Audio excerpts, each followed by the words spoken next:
Miqtë mi, ju përshëndes dhe juftoj sot në një episod të ri të programit Po Zot. Do të ndjekim një rrëfim besimi të një mjeku që ndan jetën e tij midis Shqipërisë dhe Zvicrës. Ai na rrëfen ecjen e tij me Perëndin, që nga i momenti parë në moshën 14 vjeçare kur tha Po Zot për herë të parë dhe deri më sot kur si mjek, bashkëshor dhe baba ka zgjedhur Jezusin që ta drejtojë në çdo hap që hedh. Në punën e tij duhet të përballet shpesh me situata shumë të vështira, operacione të rrezikshme apo diagnoza që kërkojnë urtësi. Edhe pse ka gjithë përgatitjen profesionale dhe eksperiencën, ai na tregon se si çdo ditë i kërkon këshill Zotit në punën e tij dhe Perëndia është gjithmonë aty për ta ndihmuar, sepse ai dëshiron të shërojë njerëzit. Perëndia dëshiron që fëmijët e tij të kenë shëndet dhe begati në jetën e tyre. Ju ftoj sot të ndjekim rrugtimin me atin qiellor të një biri besnik që jeton çdo ditë me dëshirën të bëj vullnetin e tij.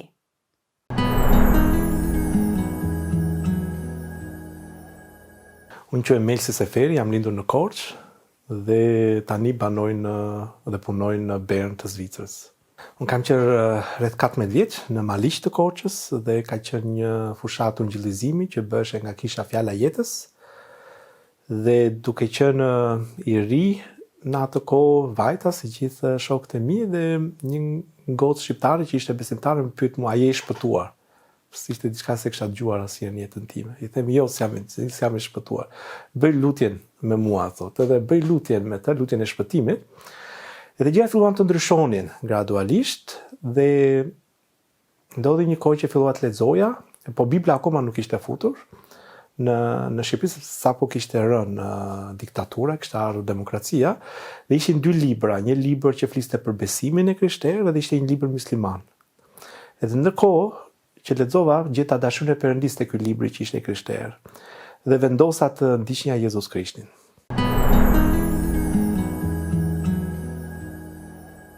Mendoj që momenti kur unë jam rilindur sërish ka qenë disa muaj më vonë, kur kisha Fjala e Jetës dërgovi misionar të përhershëm në Korçë, cilën hapën dhe kisha, dhe unë fillova të shkoja në këto takime të rregullta të kishës.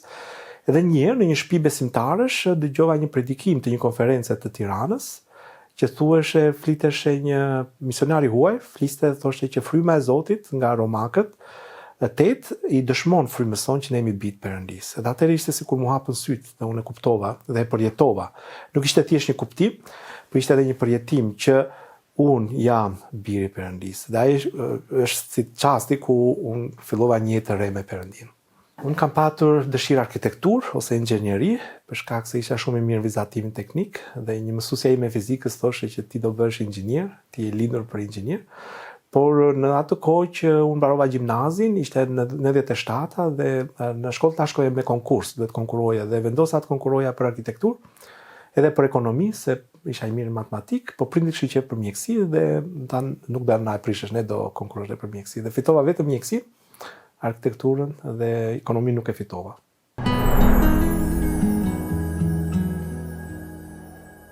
Çdo ditë ne kemi nevojë për Perëndin, sepse puna e mjekut ka të bëjë me gjitha situatat që njeri mund të hasë në jetë, sidomos puna e mjekut ginekolog.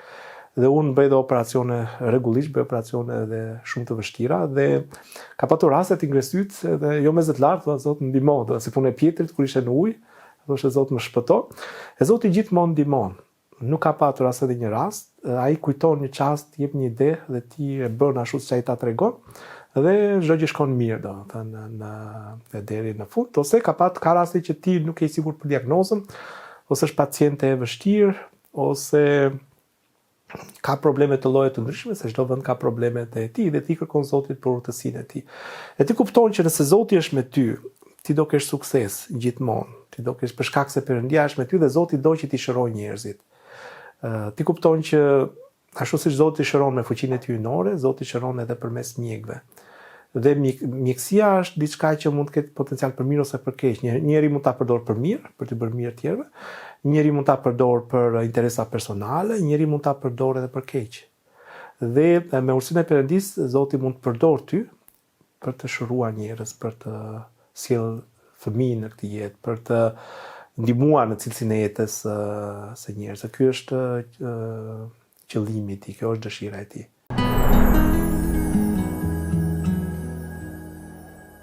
Ishte një paciente e imja, ishte 2-3 vjet, ishte re në moshë, 18 vjeç, po kishte 2-3 vjet që unë kujdesesha tek unë dhe ajo kishte ardhur kryesisht për sëmundje seksualisht transmetueshme, shkak sepse edhe nga tatu që kishte në trup, edhe kështu thjesht nga pamja, dukeshte që kishte jetuar vitet e fundit një jetë që jo e dur, le të themi. Dhe kur erdhi pasaj erdhi shtatzan dhe po me shtatzanit të pa planifikuar dhe erdhi një herë me një shok të saj, pastaj mbas një 2-3 vizitash erdhi me një shok tjetër.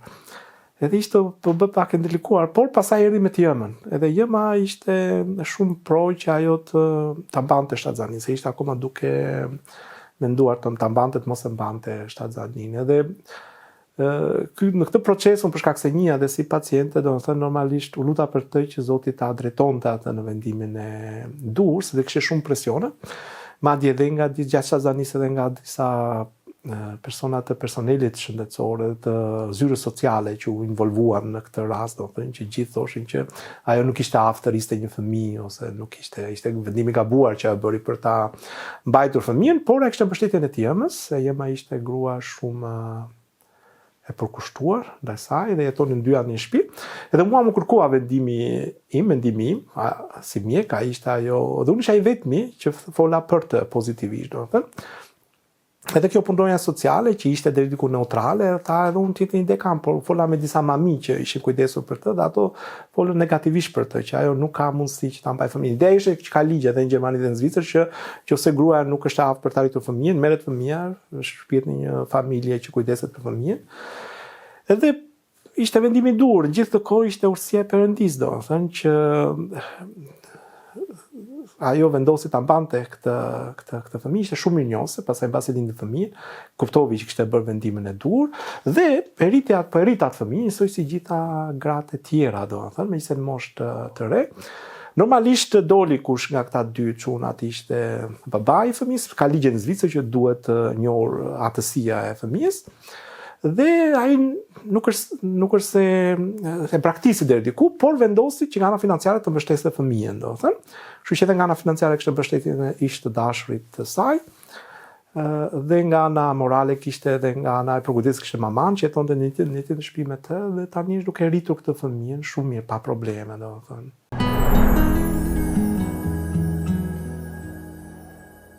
Po kur kam qenë në Shqipëri, kam patur dëshirë për shkuar në Amerikë për të bërë një specializim, ndërkohë që mbarova fakultetin e mjekësisë doja të bëja një specializim të mirë, siç duhet, sepse në Shqipëri atë kohë nuk ishte mundësia për arsye të ndryshme.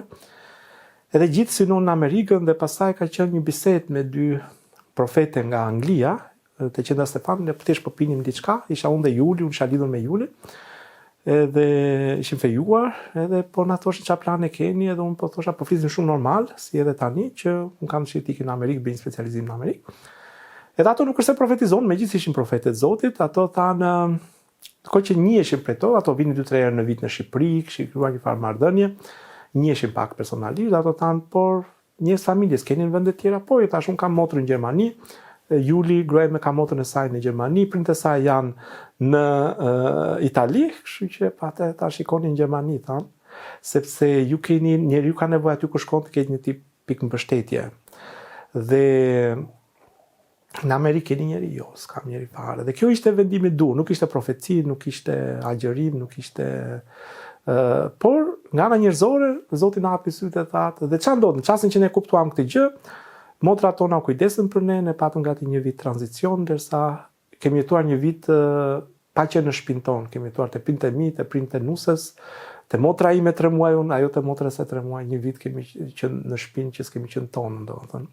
Por në fund, morëm një shtëpi me qerat, arritëm këtë tranzicion me fëmijë të vogël, ta përballonim deri diku mirë.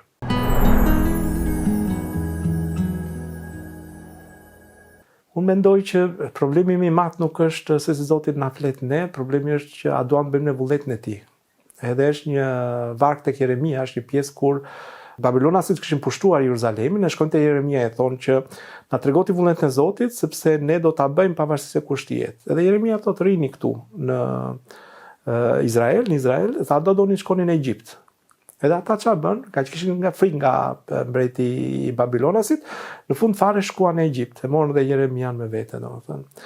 Dhe aty kuptojmë që Zoti nuk e ka problem të flas. Zoti është gjatë gjithë kohës duke folur, njësoj si radioja juaj, domethënë, Radio 7, vetëm duhet gjesh frekuencën e dur. Që do thotë, Zoti është duke folur me ne gjatë gjithë kohës, ne duhet të pushojmë, themi është koha që unë tash do flas me Perëndin, do lexoj Biblën ose do lutem, e në atë çast që ne lexojmë Biblën e lutem, ne futemi në frekuencën e Radios 7. Apo jo. Dhe pastaj aty ti mund gjosh, nuk ka problem, pa fund. Zoti është vetëm flet, nuk është se Zoti flet një herë në vit, Zoti është duke folur dhe ti krijon, pastaj Zoti ka nevojë vetëm për kohë dhe dëshirë. Ai thotë, po të më kërkoni me gjithë zemër, ju do më gjeni. Do thotë që Zoti është aq afër, nuk mban njëri me hatër, nuk të flet ty më shumë se mua, ose mua më shumë se dikujt tjetër. Aq kosa ne kërkojmë atë me gjithë zemër, aq ai na jep, domethënë. Dhe po problemi nuk është të gjesh të frekuencën e Zotit, frekuencën e gjejmë kur lexojmë Biblën dhe kur lutemi, ose kur shkojmë në kishë, ose edhe tani që flasim bashk.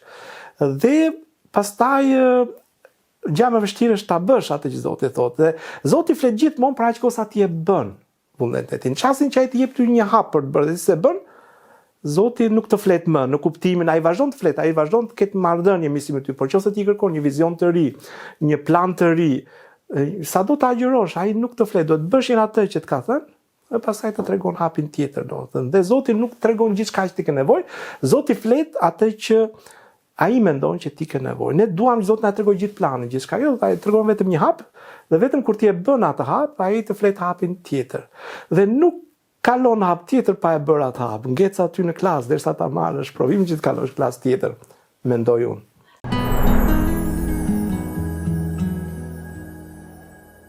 Deri para një viti kishim 7 vjet që nuk vinim në Shqipëri për arsye ndryshme, për shkak se në Shqipëri është vetëm mamaja ime. Shumica e familjeve tona janë jashtë shtetit dhe ne bënim pushimet me fëmijët diku afër ku ne nuk na duhet të fluturonim me aeroplan, kryesisht në Itali ose në Gjermani dhe në Zvicër, ku janë vende që mund të bësh të pushime kanë njësoj si në Shqipëri. Dhe unë pash një ëndër kur ai ëndër ishte pa planifikuar që mendimet e mia nuk ishin fare aty, ishte sikur unë dhe Juli, gruaja ime, po ishim në Shqipëri dhe papritur fillovi një luftë në veri të Shqipërisë. Edhe ne në mentalitetin tonë burra ngrihemi të ikim sa më shpejt që mos na kap lufta dhe duke flutruar për në Zvicër, unë i them Julit, po ne do të kthehemi urgjent në Shqipëri se kemi lënë fëmijët tan aty, do të marrim ku i lan fëmijët, do të marrim fëmijët me vete. Edhe Juli, gruaja ime, më thotë, po prit ne kemi lënë fëmijët në Zvicër, ne si morëm këtë herë fëmijët në Shqipëri, kështu që janë në Zvicër. Në atë çast unë zgjohem. Dhe kur zgjohem, unë kuptoj domethënë që fëmijët ishin fëmijët frymëror, njerëz që Zoti na ka përdorur ne për të sjellën besim ose për të shoqëruar gjatë besimit. Janë fëmijët e Perëndis, por njerëz ku ne kemi patur ndikim gjatë kohës që ne kemi jetuar në Shqipëri. Dhe pastaj hapa Biblën, lexova tek Luka, kur Jezusi thotë kur shikoni ju thotë discepujve të tij para se të largoheshin nga toka, fjalët e fundit të Jezusit, ishte kur shikoni ushtrit që rrethojnë Jeruzalemin, atëherë ai që është në majtë çatis të mos zbres poshtë për të marrë gjërat e shtëpisë, po ti sa më shpejt. Dhe discepujt e tij e bën këtë gjë mbas 40 vjetësh. Ndodhi që ajo që ndodh është që vullneti i Zotit varet shumë nga gjërat që ne bëjmë. Nëse ne lutemi, kërkojmë Perëndin, ne nëse Zoti na tregon ne një ëndër çfarë mund të ndodh, ajo gjë mund të shmanget plotësisht ose mund të kufizohet ose shpeshherë shtyhet si kohë. Zoti jep hir. Hiri i Zotit shpeshherë është që Zoti jep 2 vite ekstra derisa ajo gjë të ndodhë. Dhe ajo që Jezusi ju tha discepujve të tij, zgjati gati 40 vjet, vitin 72-73 afërsisht mbas Krishtit, ndodhi që gjithë ushtrit romake rrethuan Jeruzalemin dhe u kërkuan kush donte të largoheshin dhe besimtarët e krishterë ju kujtuan fjalë që Jezusi kishte thënë para 40 vjetësh.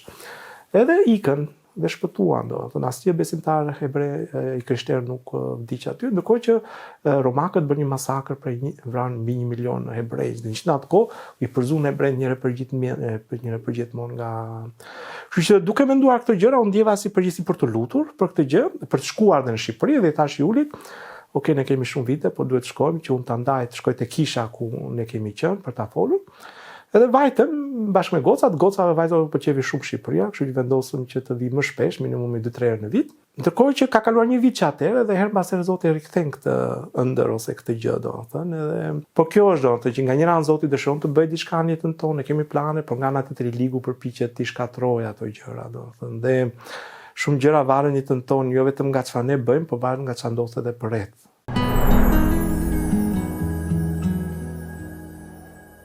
Në shumicën e rasteve Zoti flet kur ne lexojmë Biblën. Dhe gjithë besimtarët që unë njoh që ndjekin Perëndin janë njerëz që çdo ditë lexojnë Biblën. Nuk është se ndodh qametin nëse ti një ditë nuk e lexon Biblën, por ti edhe unë, çdo besimtar i ri ka nevojë që të krijojë zakonin e të lexuarit të Biblës ditë për ditë. Zoti flet në mënyra ndryshme, Zoti flet me ëndra, në profeci.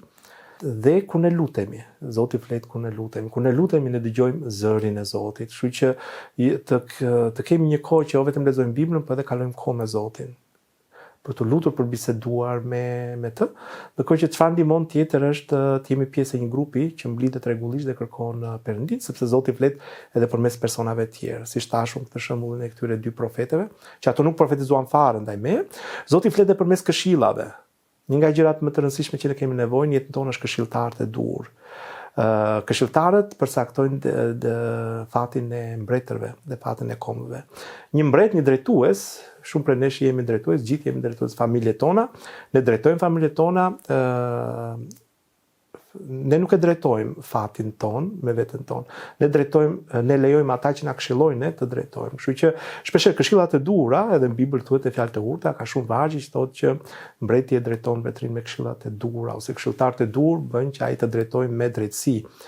Kështu që për të patur njerëz përreth që flasin gjën e dur, kryesisht një besimtar i ri, nëse është në moshë të re, nëse ka një shoqëri që e këshillon jo në mënyrën e dur, domethënë kjo është faktor shumë i madh, domethënë nëse ai ose ajo e rrethon veten me njerëz që e njohin Zotin, e kërkojnë Zotin dhe i duan të mirën, atëherë kjo gjë do ta ndihmojë shumë për të kuptuar vullnetin e Perëndis për jetën tonë. Shpesh ne kërkojmë për gjëra mbi natyrshme, unë rrallë shikoj ëndra që i mbaj mend, mund të jenë 2-3 në gjithë jetën time.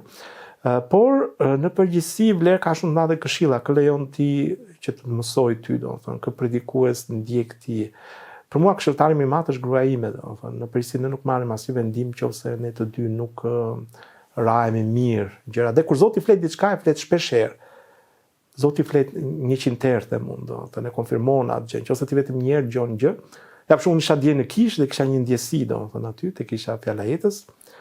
Pastaj tash pritesh ti jap kohë Zotit se si di se mund t'ja ke futur e vet kohë domethënë. Dhe kur ti jep kohë Zotit, dhe ti merr kohë dhe Zoti fillon mbas here, kur ti nuk je duke menduar për atë gjë, ai ta konfirmon ty atë gjë, domethënë, është njëta gjë që ka ndodhur edhe me këtë ëndrrën, domethënë që muajt kanë kaluar, por ajo gjë është bërë gjithnjë më aktuale, domethënë. Çdo gjë në jetë ka 3 gjëra dhe 3 fjalët që Perëndia më të rëndësishme që Zoti ka në jetën e çdo njeriu është në çfarë do lloj gjuhë të botës janë fjalët më të shkurtra që janë. Fjala e parë është eja. Do të gjithë jeta marrëdhënia me Perëndin përmblitet në këto 3 fjalë. Fjala e parë është eja. Ti çdo gjë fillon duke ardhur tek Perëndia. Prandaj lutja është themeli, është ajo gjë e padukshme që asnjëri nuk e shikon marrëdhënia me Perëndin, por ti duhet vish tek Zoti. Ose ti duhet të vish tek familja jote, ti duhet të vish në takim lutje, ti duhet pasi ti vjen tek Perëndia, Perëndia do të thotë një fjalë tjetër shumë të shkurtër, që ka vetëm 3 gërma gjithashtu që do të thotë shko. Jezusi tha disheprëve ti shko. Jezusi ishte në qiell, ishte Perëndi, erdhi në tokë. Për çdo njeri do vi një kohë që Zoti do të thotë shko, të bësh diçka. Shko në një qytet tjetër, shko në një vend tjetër, shko në një profesion tjetër, shko në një specializim tjetër. Po Zoti nuk të Zoti si një lum jetës që lëviz. Nuk ka asnjë vend në Zotin që ti mund kënaqesh, thua tash ja arrita unë, do ha do pi, edhe Zoti do të shko te ky person, shko bëj këtë gjë, shko në Kosovë, shko merru me median, shko. Kështu që kjo fjalë e dytë është shumë e rëndësishme. Zoti është me ata që shkojnë. Ne mendojmë që ne presim që Zoti të vit na flas, e pastaj ne shkojmë bën diçka. Në fakt gjëja më e rëndësishme për dëgjuar zërin e Zotit është që ti i pari të lëvizësh. Zoti shpeshherë nuk lëviz, ai pret që ne të lëvizim. Kur ne lëvizim, ai lëviz me ne.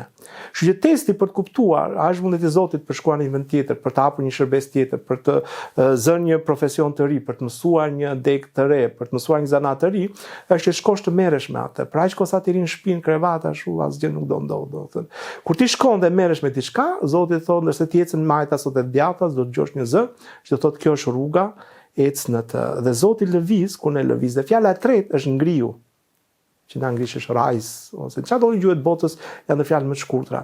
Do thotë që mbasi ti ke ardhur tek Perëndia dhe ke shkuar, ke bërë atë që Zoti ka thirrur ty të bësh, ti duhet ngrihesh në lavdinë e Perëndisë. Zoti thotë ngrihu sepse drita jote po shkëlqen, nga që lavdia e Zotit është ngritur mbi ty. Edhe Zoti është personi më i lavdishëm, më i mrekullueshëm që ekziston, qenia më jashtëzakonshme në gjithë universin. Nuk ka asnjë si ai, do të thënë. Dhe ai do ta shfaqë lavdinë e tij përmes nesh.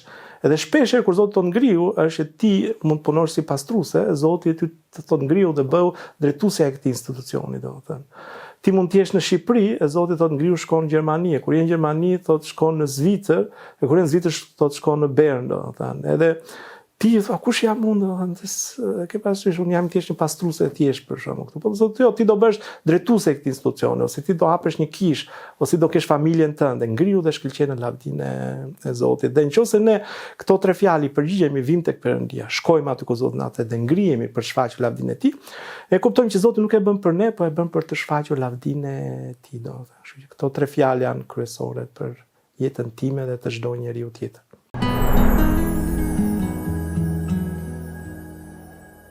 Mesazhi im i fundit ishte ajo gjë që më shtypi mua për të rikthyer në Shqipëri, ishte ajo ëndër, do të thënë që nëse ti shikon që diku pëlqet lufta, atëherë kërkoje Perëndin dhe mos prit derisa gjërat të shkojnë deri në fund, ku ti nuk ke më kontroll mbi jetën tënde, mbi familjen tënde.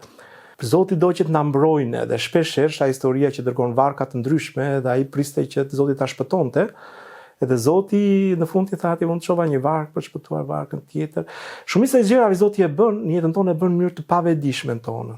Ne presim mrekulli të mëdha, gjëra të mëdha, por Zoti vepron në mënyrë të pavetëdijshme dhe janë kryesisht këshilla që na jep përmes njerëzve të tjerë. Kështu që Zoti ka gjëra të mëdha për jetën e çdo personi, ka gjëra të mëdha për jetën tënde, për Media 7, por i ligu nga ana tjetër përpiqet që të shkatërrohet, të vjedhë, të vrasë, të shkatërrohet. Dhe kur ai vjen, Zoti thotë, do të thënë, duhet nëse shikon që ushtrit rrethojnë diçka, do të thënë, nëse shikon dil përpara se ajo gjë të kapë ty. Dhe do të thotë që gjatë gjithë kohës ne duhet të punojmë, po duhet të rrim zgjuar edhe në lutje, që shikojmë planet e të ligut. Bibla thotë i ligu nuk na hedh dot sepse ne i dimë ato planet e tij, do të thënë. Dhe Zoti të zbulon ato plane vetëm kur ti qëndron zgjuar në lutje si një roje. Rojet shikonin atë çfarë Zoti, kur Zoti vinte duhet t'i hapnin derën, por shikonin dhe armikun. Kur armiku vinte duhet t'i mbyllnin derën. E duhet të dyja gjërat në jetën tonë. Nga njëra duhet punojmë, të jetojmë me Perëndin, por nga ana tjetër duhet të lutemi dhe të luftojmë në frym, që kur i ligu vjen, ai vjen si një luan që do të vrumullojë një person, të jemi gati, të jemi zgjuar dhe të mos na kap pabesisht. Kështu që ka periudha në jetën tonë që Zoti na hap në sytë edhe ne duhet bëjmë të njëjtën gjë, jo vetëm të ndërtojmë, po edhe të luftojmë kundër të ligut. Dhe kjo është një kohë për të luftuar, ka kohë paqe, ka edhe kohë lufte, dhe ne jemi kudo. Po të pyesësh gjithë njerëzit përreth kanë sfida, betejë personale, betejë familjare, gjithë kombet përreth po zgjejnë dhe ngado që shikon si shikon luftrat që po ndodhin, por Zoti thotë mos ki frikë, ti vazhdo, bëj atë që unë të kam thirrur, se ka njerëz që të rriqen, thotë bo tani, unë do mbyllem në shtëpi te bunkeri im, e s'do bëj as edhe një gjë, domethënë. Dhe Zoti thotë jo vazhdo, atë që të kam thirrur, unë do ta bëj planin tim, por nga ana tjetër i zgjuar që i ligu të mos të ta hedh në kuptimin e që ti të rizgjuar në lutje, ta luftosh atë, që ai të mos ketë vend të derë të hapur për në jetën ose në familjen tënde. Kështu ti edhe shumë mirë me shembullin e Nehemias, dhe atëherë ata patën fitore. Dhe çfarë ndodhi? Po mos kishin mbajtur armët ata kombet përreth armiq do i kishin sulmuar, po vetëm pra çka ata mbajtën armët, ata nuk i sulmuan dot, dhe ata arritën ta përfundonin muret e Jeruzalemit. Do të thotë që nëse është kohë lufte, nuk do të thotë patjetër që diçka keqe do ndodh, nuk do të thotë patjetër që një luftë do ndodh. Por nëse kisha e Zotit fle në Shqipëri, nëse ti personalisht fle, ti edhe unë personalisht ne flem, atëherë do na kap ajo ditë si vjedh, si kur vjen në shtëpi që ti nuk e di, do të thënë. Por nëse ne jemi zgjuar po të hapun dritën e shtëpisë, ai vjen si ai duti, ai shikon pas ka njerëz këtu dhe ikën. Si Kevin Alone at Home, si ai filmi para Brezin para 30 vjetësh, domethënë, dhe nuk do vi dot. Kështu që pavarësisht çfarë mund të ndodhë, ne nuk kemi pse të kemi frikë, ne do vazhdojmë të bëjmë atë gjëra që Zoti na ka thirrur, por nga ana tjetër duhet të jemi zgjuar dhe të luftojmë në frymë që ajo gjë që i liku ka planifikuar, qoftë luftë në familjen tonë, jetën tonë ose në kombin tonë, të mos ndodhë. Dhe pastaj edhe ne do arrim të arretojmë Jeruzalemin. Dhe gjithmonë kur Zoti bën diçka të madhe, gjithmonë ka probleme të mëdha, gjithmonë ka sfida të mëdha, sepse i ligu e di, çastin që ti rrethon Jeruzalemin tënd me mure, atëherë duhet shumë e vështirë që ai të bëjë diçka kundër teje. Edhe unë këtë gjë kam kuptuar në jetën time që ka periudha shumë intensive që vijnë kundër teje, ti thon po, kur do mbaroj kjo. Por në çastin që ti fiton atë gjë, atëherë ti ke krijuar një mundje të tënde, dhe atë gjë i ligu nuk të prek dot më në përgjithësi. Dhe ti Zoti të ngrenë në një nivel tjetër. Kështu që Zoti ka gjëra të mira për çdo njërin prej nesh, në jetën tonë, familjen tonë, në kombin tonë, në gjithë botën. Thjesht ec me Perëndin, vazhdo me Zotin dhe ai do na jap në fitore kundër të ligut, dhe plani i ligut nuk do bëhet, ndërkohë që plani i Zotit do bëhet.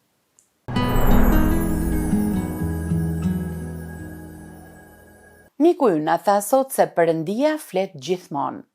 Ai nuk rresht kur së folur i fëmijëve të tij. Pyetja është, çfarë po bëjmë ne me ato që na zbulon ai? Shpesh kërkojmë që Zoti na flas, por kur ai na drejton në një rrugë që kërkon besim, ne hezitojmë. Kërkojmë një shenjë, kërkojmë siguri, po ndonjëherë ajo që Zoti pret prej nesh është një hap përpara, në bindje pa kushte. Sepse besimi i vërtet provohet në bindje. Abrahami nuk e dinte ku po shkonte, por u nis. Mojsiu nuk e ndjeu veten gati, por tha, ja ku jam Zot. Maria nuk e kuptoi plotësisht planin e Perëndis, por u përgjigj, u boft me mua sipas fjalës sate. Nehemia la gjithçka në pallatin e mbretit për të përmbushur thirrjen e tij, ndërtimin e mureve të Jeruzalemit. Të gjithë ata dëgjuan dhe u bindën. Miqtë mi, Perëndia po flet edhe sot. Ai po thot, eja tek unë, sepse bindja fillon kur shkon afër Zotit. Shko aty ku po drejtoj, edhe kur rruga nuk është e qartë. Shkëlqej lavdin time, sepse bindja sjell dritë në errësirë. Mos harro, Zoti është me ata që shkojnë, me ata që nuk mjaftojnë vetëm ta dëgjojnë fjalën e tij, por që jetojnë me druajtje dhe me nderim ndaj Perëndis. Perëndia po flet. Sot, tani, a do të bindesh ti?